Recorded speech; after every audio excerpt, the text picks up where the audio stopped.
Harapannya sih semoga kalau Pemda ya, pemerintah, semoga bisa lebih memfasilitasi anak-anak yang eh, punya bakat apapun itu. Kalau bisa, kalau mereka ke sana, sowan ke dinas atau ke pemimpin siapapun yang datang sana untuk meminta dukungan, semoga langsung tidak berbelit-belit gitu istilahnya, biar mereka pun tidak merasa tidak didukung gitu kan. Karena aku pernah merasakan itu, bagaimana rasanya untuk berjuang sendiri tapi memang membawa nama kota untuk supaya bisa dikenal.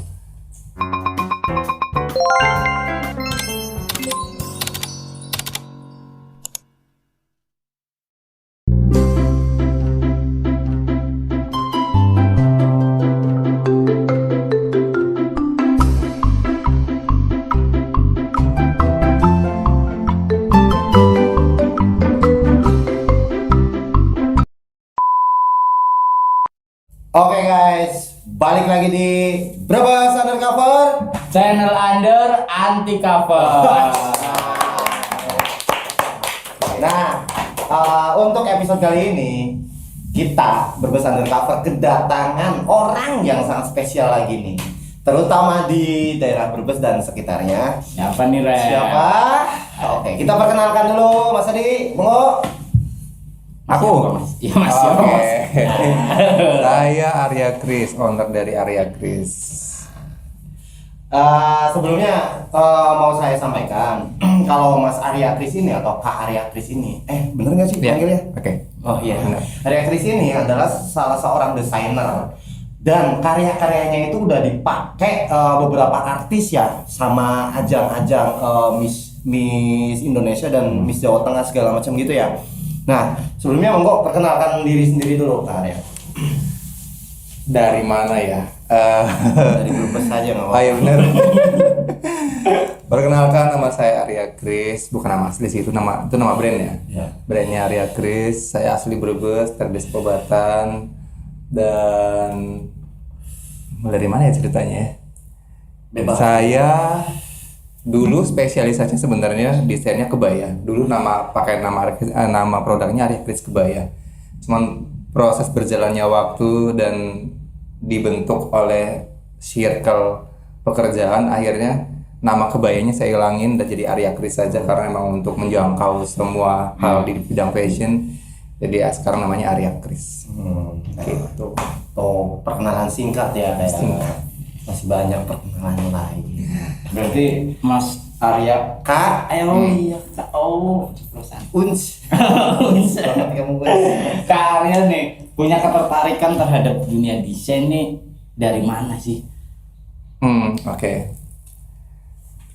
Ketertarikannya sebenarnya mungkin dari kecil, dibilang ketertarikan mungkin iya ya, karena setiap kali melihat TV pasti yang dilihat pertama kali tampilan mereka nya, fashionnya dulu, Busananya ya. kesananya, sampai akhirnya suka gambar-gambar iseng-iseng, itu kayaknya cerita klise ya, gambar-gambar iseng-iseng yang pada akhirnya 2003 itu baru ada kemampuan finansial dari orang tua untuk mengkursuskan aku di Brebes, di salah satu tempat kursus jahit lah ceritanya.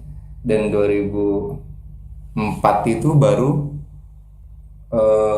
tersalurkan ke apa ya, keinginan untuk bikin fashionnya, karena setelah kerja di tempat salah satu almarhum desainer kota Brebes yang dulu paling keren banget, Legend ya. ya legendnya, Legend banget. yang akhirnya baru ngerasain, oh iya ya, ini kayaknya kerjaanku banget nih, yang kayaknya harus aku dalami dan harus aku teruskan untuk selamanya sampai sekarang gitu sih. Nah, kalau ini kan pasti kan dari ketertarikan ada salah satu orang atau figur yang menginspirasi gitu, menginfluence supaya saya harus jadi seperti orang ini nih. Ya, ada. Entah itu dari karya atau dari apapun lah. Itu ada nggak? Siapa orangnya? sosoknya? Kalau motivasi awalnya dulu si almarhum itu, namanya Mas Tampo Wiryadi dari Rambusanga, almarhum beliau. Dulu termotivasi karena beliau tuh keren banget. Dulu beliau kalau bikin baju bukan dari bahan-bahan yang mahal dan bahan yang bagus. Dulu beliau lebih suka beli yang kiloan di Cirebon sana, di pasar pagi, dan itu tuh masih sisa rijekan dari luar waktu itu, yang benar-benar kecil-kecil banget, cuma berapa senti, yang ada dirangkai-rangkai bisa jadi baju waktu itu. Di situ termotivasi ya, karena beliau sering bilang bahwa aku bisa loh bikin sampah ini jadi duit, dan memang Iya, benar. betul. Dari sampah yang karungan-karungan itu akhirnya dirangkai-rangkai dan akhirnya diturunkan semua ilmunya kepada karyawannya, termasuk saya waktu itu, yang akhirnya itu jadi motivasi awalnya Iya. terjun di bidang fashion. Itu pasti apa namanya gini, kalau seandainya orang tersebut atau sosok tersebut masih ada, apa yang pengen disampaikan? Oh my god, banyak banget. Beliau mungkin boleh dibilang awal kali yang memberikan nyawa saya untuk hidup mungkin pasti orang tua ya. Dan pada akhirnya yang memberikan saya nyawa untuk merangkai dan melangkah di masa depan ya beliau itu. Karena beliau yang ngasih aku jalan untuk memberikan pekerjaan seperti ini, memberikan ilmu juga, memberikan motivasi dan banyak hal yang harus saya lakukan untuk kedepannya pun dari beliau dulunya. Jadi kalau apa yang mau diucapkan ya Pak, yang pastinya rasa terima kasih yang tak terhingga. Sampai sekarang pun kalau sama ingat nama beliau pun, segala hal yang terjadi di karirku ini hampir mirip dengan perjalanan waktu sama beliau ngikut masih jadi karyawan beliau. Akhirnya setiap kali ingat pasti Al-Fatihah yang bisa diberikan. Gitu sih. Nah, berarti sepanjang perjalanan karir Kak Arya nih jadi desainer lah. Suka dukanya tuh apa aja Kak? Banyak banget. Sukanya dulu apa? Kalau sukanya mungkin bisa numpang hidup dari karir yang sekarang dan bisa jadi apa ya istilahnya ya, bisa jadi fasilitas kita untuk datang ke setiap event karena mereka tahu kita siapa gitu. Jadi kayak dikasih jalan dan dikasih pintu Sama. yang kadang orang mereka nggak kenal dan bukan siapa-siapa mau datang ke suatu acara, mereka yang harus istilahnya beli undangan, harus ada undangannya. Kalau kita biasanya karena sudah dikenal sama mereka tanpa apapun langsung masuk aja gitu. Bahkan biasanya malah dapat kursi paling depan gitu itu. VIP ya. VIP. Spesial. Itu mungkin senang ya. Dan banyak ketemu orang-orang yang luar biasa yang kayak sekarang lagi dijalani semuanya. Ketemu dengan orang-orang pertelevisian, ketemu sama orang-orang model di lokal, provinsi sampai nasional juga. Itu sih serunya. Dan bisa difasilitasi ke terbang ke sana kemari dengan tanpa biaya speser pun. Jadi sekalian piknik ya. Piknik sekalian kerja sekalian piknik. Ya, Ya, betul. gitu. Nah, untuk itu kan berarti banyak ya. Total berapa karya sih semuanya? Berapa? Kalau dihitung itu udah berapa karya yang dibikin gitu? Waduh. Dulu ada waktu masih produksi ya. Waktu masih banyak karyawan yang belum kena ya, dampak dari pandemi. Dulu satu minggunya harus bisa sekitar 50. Satu minggu itu. Gila, banyak banget. Jadi ya. kalau ditanya berapa, nggak ngerti berapa karena tidak ada Jumlah pastinya. Iya, tidak ada jumlah pastinya. Nah, kalau menurut Kak Arya sendiri, karya yang paling bikin bangga banget itu dipakai siapa Kak? Karya Artis kah atau public figure lain atau siapa gitu? Yang memang benar-benar sampai sekarang itu masih berkesan gitu loh. Iya. Gila keren nih, karya saya udah dipakai orang tersebut gitu. Nggak expect lah, nggak Iya. expect dari awal. Dan memang nggak disangka gitu. paling berarti yang dipakai sama Dewa Persik kali ya, kemarin waktu di Antv 2000 berapa sih 2019 kalau nggak salah. 2019 ya. Dipakai sama Dewa Persik gitu sekitar 13 baju, terus Isdalia 1 baju, sama yang paling bangga malah waktu dipakai sama Dayana wakil Brebes waktu Bintang Mantura, karena aku pikir karya aku dipakai sama anak Brebes masuk TV nih gitu. Itu paling itu mungkin yang paling bangga karena sampai akhirnya aku memang bener-bener jor-joran aku masukin semua karyaku ke dalam baju itu, meskipun akhirnya dibatasi sama orang Indosiarnya, jangan pakai ini karena ribet, jangan pakai karena ribet, karena aku pikir tadi mau totalitas, karena saking bangganya anak Brebes nih bisa aku support untuk bisa masuk ke ajang nasional di TV di Indosiar waktu itu. Tapi ada juga coy, kemarin kan sempat stalking tuh dan udah beberapa waktu juga gua pribadi kan ngikutin nih. Ada satu model yang pakai kebaya karya itu orang luar bule coy. Itu gimana? Kok bisa sampai dipakai bule itu gimana? Bule dipakai kebaya, damage-nya luar biasa bro. Seriusan. Itu tadi jadi salah satu hal positif yang akhirnya menyenangkan kalau semua punya karir seperti ini, karena aku nggak perlu bayar mereka, kita diundang di satu acara itu dan pada akhirnya dipakai sama orang-orang yang keren-keren itu. Itu sih. Tapi untuk mencapai itu apa namanya? Itu event sebenarnya.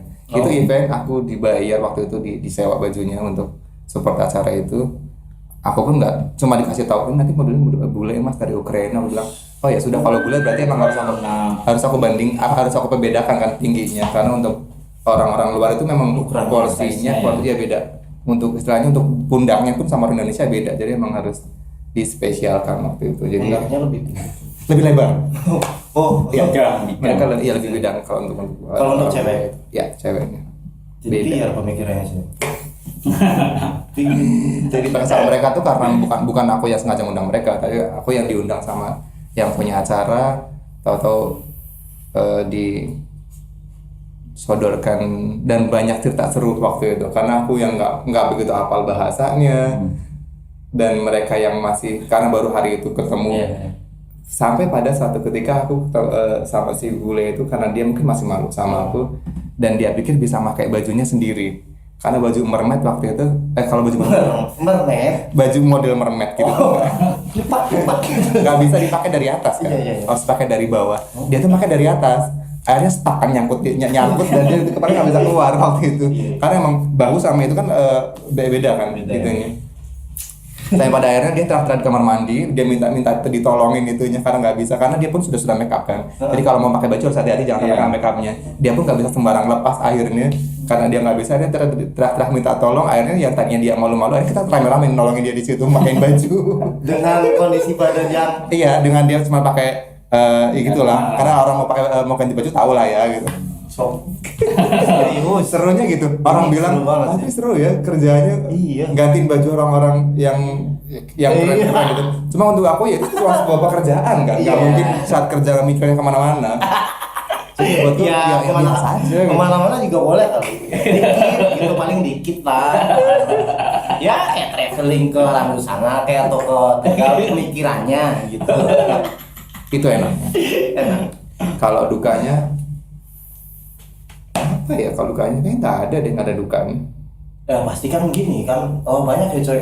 Kayak setiap orang kan pasti beda-beda tuh. Oh iya. Ada yang rewel, ada yang iya. Dukanya paling gitu. Kadang-kadang takutnya bukan takutnya. Seringnya mereka berekspektasi terlalu tinggi dengan karya kita yang orang bilang sudah dikenal di mana-mana. Pasti ekspektasi mereka tinggi, padahal kadang ekspektasi tinggi mereka tidak sesuaikan dengan budget yang mereka kasih. Oh iya. Itu sih dukanya itu paling. Kadang mereka ngasih budget berapa, tapi pengennya seperti apa. Sedangkan untuk itu harus banyak hal yang kita atur kan, kita bagi-bagi gitu.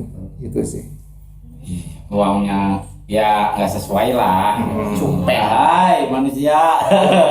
Manusia cupeng kali aja ekspektasi terlalu tinggi ya. Dilengcangkan. Oh iya, kata baru tuh dilengcangkan. Dilengcangkan. Dapat tiru wis. Oke, itu kata eksklusif dari sini. Berarti kalau mulai banget terjun langsung di dunia desainer dan bikin karya yang istilahnya dijual dan disewakan itu mulai tahun berapa? 5 jam nih. Wah, Poin-poinnya aja, poin-poinnya. Aku berarti mulai dari tahun 2004 ya. Aku waktu itu ketemu sama si desainer yang almarhum itu tuh. Nggak sengaja dikenalkan sama teman akrabku yang dari kecil. Kebetulan dia memang waktu itu jadi apa ya istilahnya ya? Jadi tukang pijat itu apa sih bahasa kerennya? Message. Tukang pijat itu bahasa kerennya apa sih? Terapisnya si almarhum itu. Karena dia setiap seminggu sekali pasti diundang suruh ke butiknya beliau waktu itu di stasiun Brebes depannya. Aku diajak waktu itu aku masih kursus. Dan aku waktu itu bawa semua peralatan kursus kan, dan bawa gambar-gambar segala macam. Dan waktu itu kenalan sama si beliau itu.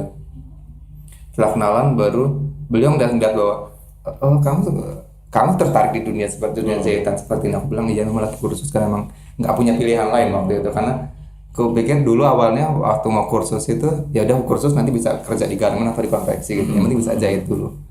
Dan pada akhirnya beliau ngajak aku untuk kerja di situ.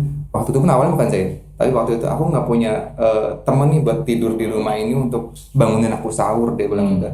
Jadi tugasku waktu itu cuma beli nasi sebelum buat sahur, sama setelah sahur pagi boleh pulang sebenarnya. Cuma karena waktu itu aku masih tertarik dengan seperti itu, aku bilang aku boleh nggak usah pulang di sini aja biar nggak bolak balik, karena Kobatan ke stasiun agak jauh. Dan zaman 2004 itu belum punya fasilitas kendaraan apapun, masih harus jalan kaki. Saya pada akhirnya aku tinggal di situ, dari yang awalnya harusnya cuma nemenin dia untuk sahur doang, akhirnya ngelihat semua berantakan aku beresin semuanya. Sampai akhirnya belum, ya sudah, karena emang ngelihatnya aku lagi beresin rumah ya positif kan, akhirnya dibiarkan saja sama beliau. Sampai akhirnya ngeliat beliau setiap malam ngelembur dan mempersiapkan pekerjaan untuk pagi harinya untuk para karyawannya, aku ikut-ikutan kan, ternyata aku bilang oh gampang ya kalau emang tiap hari cuma bikin seperti ini aja. Sampai akhirnya semua step-stepnya aku tahu, dan waktu itu akhirnya beliau bilang ya sudah, kerja di sini saja, dilanjutkan, untuk daripada kursus pun sama aja pengen pinter kan, kalau langsung praktek di situ kan sama aja perjalanan untuk menuju ke pintar juga. Sampai pada akhirnya ya sudah, kerja di situ jadi karyawan permanen, bersih-bersih, jadi tukang suruh. Tukang suruh, kok tukang suruh sih? Bujang. Itulah pokoknya. Iya, jadi disuruh apapun aku tak kerjakan semuanya, beli bahan, beli benang, segala macam. Sampai pada akhirnya 2004 sampai 2010 lah ya, aku sudah mulai ke apa istilahnya, mulai pintar, yang akhirnya jadi asisten yang tangan kanannya beliau, yang akhirnya aku yang ngurusin segalanya. Sampai 2013 akhirnya beliau meninggal, dan 2014 aku langsung itu sendiri, buka sendiri, terjun sendiri. Terjun ya langsung. Berarti emang dari perjalanannya juga sebenarnya panjang ya. Panjang, hampir 10 tahun berarti. 10 tahun sampai sekarang. Bukan, kerja. Oh, kerja 2004 sampai 2013. Iya. 2004 awal sampai 2013. Ikut orang lah istilahnya. Karena memang didasari dengan ketertarikan juga, jadi ya ngejalaninnya enjoy ya. Passion lah. Passionnya di situ. Dan waktu itu emang nggak ada kepikiran sama sekali untuk bisa buka brand sendiri, karena emang ya katakanlah dari ekonomi menengah ke bawah yang cuman sudah bisa bantu orang tua pun sudah bersyukur banget waktu itu. Alhamdulillah ya.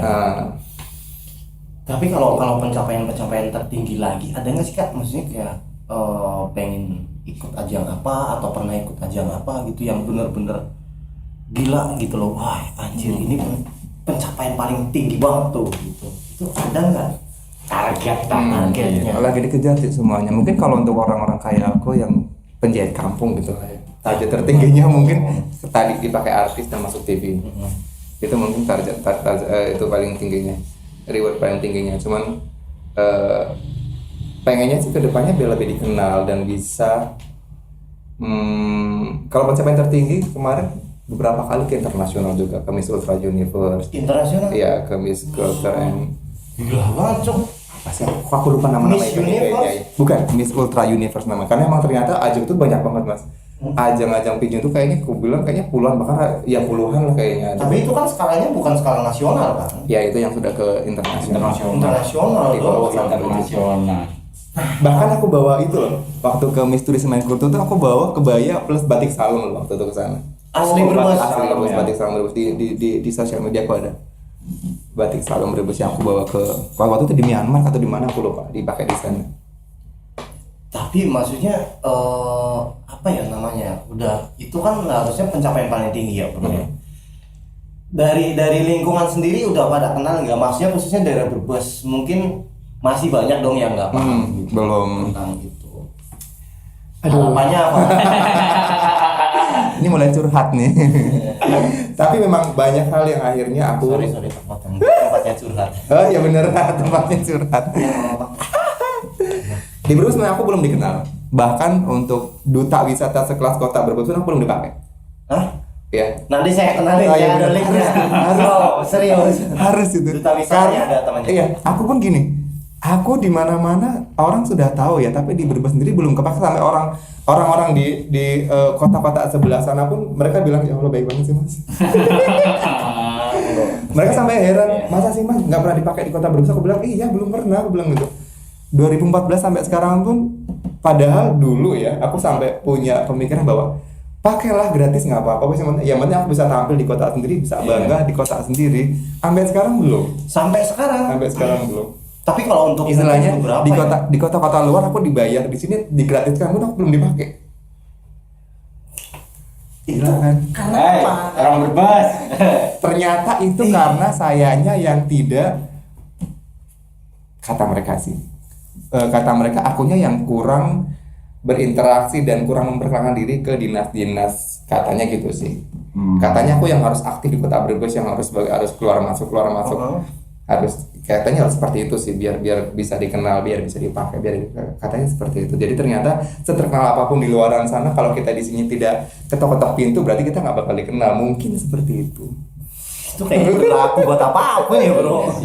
Itu kayaknya berlaku untuk semua bidang sih. Makanya Brebes Undercover ini semoga bahwa karya ini Itu lebih dia. terkenal, Masa sih, khususnya sudah warga Brebes sendiri gitu. Masa sih aku sudah ke Brasil, sudah kemana di Brebes nggak dipakai kan? Ke Brasil Ya Allah. Itu masalah maksudnya produknya. Produknya. di Brasil kan, berarti pernah kesana ke Brasil? Enggak, produknya aja. produknya. Semoga dengan saya kesana nanti ya. Ya amin, amin. Nanti kalau di sana jangan lupa belajar capoeira. Ketendang semua nanti yang ada. Oh, bukan capoeira jadi balet kayaknya kalau aku jadi. Jadinya balet. Kakinya terlalu lentik kayaknya nanti. Nendangnya terlalu lentik jadi balet. Tapi nggak apa-apa dong, nggak apa-apa dong. Enggak apa-apanya nih maksudnya. Nggak apa-apa lah kalau lentik-lentik kayak gitu. Ah ya benar. Lebih enak. Makanya capoeira rasa Iya. balet kan baru kan. Emang ada? Nggak ngerti. Pencetus. Ini beliau ini pencetus baru bro. Nah capoeira Rasa balet. rasa banget itu gimana? Karena aku nggak bisa se apa ya istilahnya. Iya. Nah ini juga ada itu bro, ada karya. Ya, ini salah satu karya. Oh, iya. Karya ya. Nah itu Ini temanya apa? temanya apa? Cleopatra ya. Oh, Cleopatra. Cleopatra. Nah itu berarti ngegambar sendiri, ngedesain sendiri. Aku kalau gambar jelek nggak tahu kenapa ya. Iya, Jadi jadi ngedesainnya. kalau zaman sekarang mungkin kita kan dunia sosial media ya. Jadi mungkin gambar-gambar kita nggak perlu lagi terlalu itu banget. Biasanya kalau customer datang mereka punya gambar sendiri sih. Oh, Mereka punya gambar siapa? sendiri ya? Tinggal nanti kita kembangkan. Kan kita nggak boleh jiplak punya orang ya. Jadi paling inspirasi aja sih, Mas pengen bikin kayak gini. Tapi nanti dibedakan seperti itu sih. Gitu. Kayak aku pun gitu. Kalau ngelihat kalau mau bikin sesuatu, kadang kita ngelihat apa yang mau kita beli dulu. Kadang kalau kita sengaja mau bikin memang digambar itu, kadang kita pusing nyarinya biar semua sama kan. Kalau aku nggak mau pusing, jadi akhirnya kalau ke toko bahan ya sudah, mana yang terlihatan bagus dibeli, baru nanti di rumah dipikirkan mau dibikin seperti apa gitu sih. Oh, berarti dari bahan yang istilahnya mohon maaf dari Ya. bahan biasa dijadiin ke yang luar biasa. Aku sering bilang sama anak-anak magang juga seperti itu, sama anak-anak didikku di sana. Kalian kalau bikin baju dengan bahan yang sudah mahal dan jadi bagus, kita nggak bakal heran. Iya, Tapi kalau biasa. bisa bikin bahan yang biasa, yang pasaran bisa bikin bagus dan Iya. jadi luar biasa, biasanya itu malah lebih. Itu effortnya lebih Iya. lebih Benar. kerasa banget dibandingin barang yang Ya. istimewa gitu. Karena dulu pun awal pertama kali aku berkarir pun aku beli barangnya kiloan. Oh, Yang di Tegal sama Gubuk kayak sana ya. gitu. Terus kalau kiloan-kiloan gitu gimana? Cara ngerangkainya? Sebenarnya sama aja sih. Sama aja dengan bahan-bahan yang ada di toko. Cuma bedanya mungkin karena kalau kiloan itu yang saya tahu mereka biasanya bahan-bahan yang tidak lolos dari pabrik untuk masuk ke toko, yang ada yang bolong-bolong, ada Reject lah, ya. reject. Iya, sebenarnya sama aja sih itu hari itunya. Nah, kalau ngomongin karya ini kan, ya ngomongin karya apa aja lah, itu kan pasti resiko dijiplak orang ada dong. Nah, kalau karya dari karya sendiri ada nggak yang Ada. sampai dijiplak orang? 2015 itu 2015 benar. Aku dulu sama timku pernah bikin sesuatu yang langsung se-Indonesia langsung jiplak semuanya. Waktu itu gaunnya bentuknya, kalau teman-teman Paris mungkin dulu pernah ngeliat gaun yang bentuknya bawahnya bunga-bunga mawar-mawar gitu, full itu semua memang karya original kayak waktu itu. Dari pertama kali bikin yang awalnya segede kerupuk tambah, tahu kan, gede banget gitu. Emang Dan ada? yang kayak gitu. Kerupuk Ada. tambah John. Iya kan, yang gede banget tuh kan, kerupuk putih yang Oh, setengah. joki pasar. Awalnya kayak gitu jadinya, terus akhirnya diperkecil yang tadinya karena proses pembikinannya buletinnya pakai nampan awalnya. Oh. Jadi kan bentuknya kayak kerupuk gitu kan, akhirnya diperkecil, akhirnya bisa jadi kayak mawar yang cuman segede tutup mangkok gitu.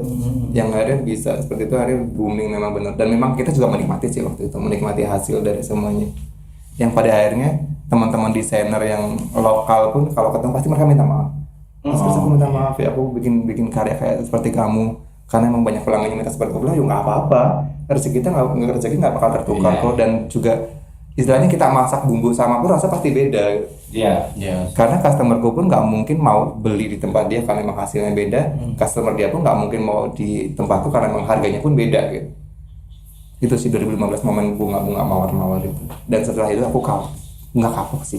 Kayaknya kalau mau bikin sesuatu dan diciplak lagi, kayaknya untuk sementara ini kalau untuk tidak produksi banyak kayaknya aku nggak dulu. Karena pengennya punya modal banyak dulu, bikin karya dan bagus, dibikin sebanyak mungkin, orang mau jiplak-jiplak lah, pengen kayak gitu. Iya. Oh iya betul. Karena sekarang baru bikin satu, yang jiplak tahu-tahu sudah lebih dari banyak dari apa, mereka modal lebih banyak gitu. Kayak gitu. Diajuin nggak? Pernah diajuin nggak? Maksudnya ke klaim gitu, klaim hak cipta gitu Belum. atau copyright. Aku kayaknya harus punya tim yang pintar-pintar seperti itu deh. Untuk ngurus hal tersebut. Karena memang timku ini Badan masih hukum ya. Iya. Karena belum kesana, mungkin that's why aku belum dipakai di tempat, bukan tempat, di event-event yang resmi-resmi gitu, yang kayak kedinasan atau segala macam. Mungkin karena memang hal seperti itu juga kalau yang memang harus dipikirkan dan harus dibuat. Mas Tres barangkali bisa bantu perizinan Mas Arno. Izin. Iya bisa. Paling bisa tingkat RT bisa. Perizinan RT. Anu Agustusan gitu ya. Nah itu juga kan Agustusan biasanya kan ada event-event juga kan, Ya. yang pakai busana. Pernah nggak kepikiran ide bikin busana tapi dari barang bekas, entah itu koran atau majalah atau apapun lah, atau Itu belum. pisang gitu, Belum. apa namanya, daun pisang gitu kan ada tuh. Belum. Primitif Broadway. Kalau dibikin untuk itu sendiri enggak, tapi kalau membikinkan untuk orang lain, iya. Biasanya mereka kalau mau ada lomba-lomba kayak gitu, biasanya mereka minta dibikinkan, tapi mereka klaim itu punya mereka. Ya itu oke, mereka dibayarkan. Tapi kalau untuk karnaval Agustusan itu, sebenarnya 2015 itu aku bantu duta wisata Kota Brebes untuk karnaval ulang tahun Brebes dan free. Kalau waktu itu mereka bilang tidak ada dana dari bla bla bla, aku bilang ya sudah, ayo free lah. Kita bikin gebrakan baru untuk karnaval dan 2015 itu memang awal pertama kali ada kostum-kostum besar-besar itu memang aku yang pertama kali bikin aku waktu itu, dan semua orang terpesona dan terpana dan mereka bilang ora abot gitu. Karena emang nggak berat waktu itu, memang pakai bahannya itu loh ya, kayak buat sandal tuh apa nih namanya yang karet-karet itu Mas? Apa sih namanya? Aduh ya pokoknya itu pokoknya lah. bahan karet sendal itu lah ya, yang buat ukiran-ukiran Enteng gitu. gitu ya. Mereka pikir itu besi soalnya. Jadi waktu duta wisatanya jalan pakai kostum gede-gede itu, mereka cuman komentarnya, Mas ora abot pada bilang kayak gitu. Dan sekarang setiap kali karnaval kota, semua sekolah berlomba-lomba. Mereka sewa dari manapun untuk demi bisa membuahkan sekolah masing-masing. Padahal dulunya cuma pakai yang batik-batik, yang pakai kertas-kertas gitu. Sekarang memang pakainya memang benar-benar yang kayak karnaval kota-kota besar. Itu awalnya kita dulu yang bikin waktu itu. Dimulai dengan Duta Pariwisata Sinong Sitong tahun 2015 kalau nggak salah. Brebes sendiri khususnya pernah ngadain event untuk desainer gitu, ada nggak? Pernah nggak? Sebenarnya tiap tahun ada. Ada. Lomba rancang batik tuh ada. Oh iya. Pernah dengar kan Mas? Pernah ikut Serius? fashion show, iya kan? Tahun? Tahun 2000 berapa? 18 apa ya? Oh iya, di mana? Kemarin dilihatin Yang fotonya. di Restarian Banjaratma. Serius? Iya. Iya, tahu. Nomor 7 sini. Iya. Tahu waktu itu bikin beberapa juga ya. Jadi itu konsepnya apa ya? Batik Oke. sama tenun kalau nggak salah. Bener. Batik sama Itu tenun. pakai instansi sekolah atau umum? Itu instansi atas nama instansi. Pribadi kali. Instansi Nah, lo. mewakili instansi maksudnya. Oke. Menang. Enggak sih. Kenapa tuh? Kurang paham kalau Enggak, kelihatannya apa kenapa dia nggak menang? nggak paham. Kalau untuk tingkat kepedean dia udah paham. Emang, Ada ya? emang secara ini juga ya maksudnya paling biasa aja secara desain pakaian Itu gitu. siapa Yang yang lain kan apa? Karya siapa? Kalau yang mau tahu tuh orang jadi sini. Nah, Berapa nggak ke rumahku Mas? Ya kan. Aku bikinkannya ekornya 2 meter loh Mas. ya maksudnya Enggak, itu juga dipaksa Mas. Waktu itu. Tapi- Fokus menjadi model gitu. tapi dia juga ada rencana mau ikut event-event kayak gitu lagi sih. Oh, Maksudnya iya. kan sekarang kan udah kenal, Bro. Iya. Sekarang kan Ini aku belikan lisensi Jawa Tengah ini. Mister apa gitu ya? Oh enggak nih. ada di tahun berapa lah gitu. Iya 2018 kalau nggak salah ya. 2018 kayaknya. Aku juga ada di sana soalnya. Yang ada Pak Wakil lah. Iya aku ada di sana. Iya. Mungkin bisa lah nanti. Next. Karir lah ya, meniti karir. Nah, kalau untuk range harga berapa? Nah, kalau boleh Spill iya. Nah itu pun jadi troubleku dalam berkarir. Mereka kadang-kadang mikirnya kalau sudah dipakai sama artis dan orang-orang model-model nasional itu pasti harganya mahal. Iya. Padahal enggak. Aku pasti fleksibel. Aku selalu bilang ke mereka kita fleksibel aja. Mau seperti apa dan mau model seperti mau harga berapa dan model seperti apa kita bisa bikin. Menyesuaikan ya. Ya. Asal jangan rugi-rugi banget sih. Memang ada itunya. Ada apa istilahnya? Harus ada komitmen saling menguntungkan gitu ya. Jangan sampai mintanya seperti apa, jatuh seperti apa. Yang penting. Nah, kalau ini kan udah mendekati obrolan akhir. Oke. Closing statement atau ya biasalah kata-kata motivasi buat pemula atau mungkin harapan buat Brebes sendiri sih khususnya. Supaya yang desain lah, iya, yang fashion, atau mungkin biar supaya lebih banyak orang yang paham tentang bahwa ini ada loh saya dan karyanya memang udah tingkat nasional bahkan mungkin tingkat internasional gitu. Harapannya sih semoga kalau untuk Pemda ya, pemerintah semoga bisa lebih memfasilitasi anak-anak yang punya bakat apapun itu. Kalau bisa kalau mereka ke sana sowan ke dinas atau ke pemimpin siapapun yang datang sana untuk minta dukungan, semoga langsung tidak berbelit-belit gitu istilahnya, biar mereka pun tidak merasa tidak didukung gitu kan. Karena aku pernah merasakan itu, bagaimana rasanya untuk berjuang sendiri tapi memang membawa nama kota untuk supaya bisa dikenal. Kalau untuk anak-anak yang baru ya jangan terlalu berekspektasi tinggi dulu untuk segala, jalani aja dulu apapun karirnya, jalani dulu, lakukan yang terbaik, hasilnya pasti akan ada satu saat. Dan jangan menyerah, karena kadang kalau kita sudah capek berjuang, capek menyerah, tahu-tahu bisa kita menyerah tinggal selangkah lagi menuju sukses, kita nggak pernah tahu. Jadi jangan pernah menyerah sebelum memang napas putus dari raga, terus berjuang apapun bidang yang kalian geluti, maksimalkan dan syukuri gitu sih. Nah, itu salah satu bukan salah satu sih, itu pesan buat kita warga Brebes dan semua Pemda kalau juga. Wahai Pemda, tolong ya Pemda. Nah, Fasilitasi aku. belum ada iklan tapi bukan milik. Oke, tak lupa juga kita ucapin terima kasih banyak buat Kak Arya ini yang Terima kasih banyak. bisa nyempetin mampir ke sini. ngobrol bareng ya, mungkin obrolan kita semoga didengar orang-orang yang memang mungkin di bidangnya biar bisa lebih mengangkat ke depannya. Karena memang betul ini kan membawa nama haru kota juga, daerah juga. Ya mungkin cukup Segitu lah aja ya. sampai segini. Oke, buat kalian yang suka konten ini jangan lupa like, share, dan subscribe. Kami Brebes Undercover undur diri. Brebes Undercover, yo ico.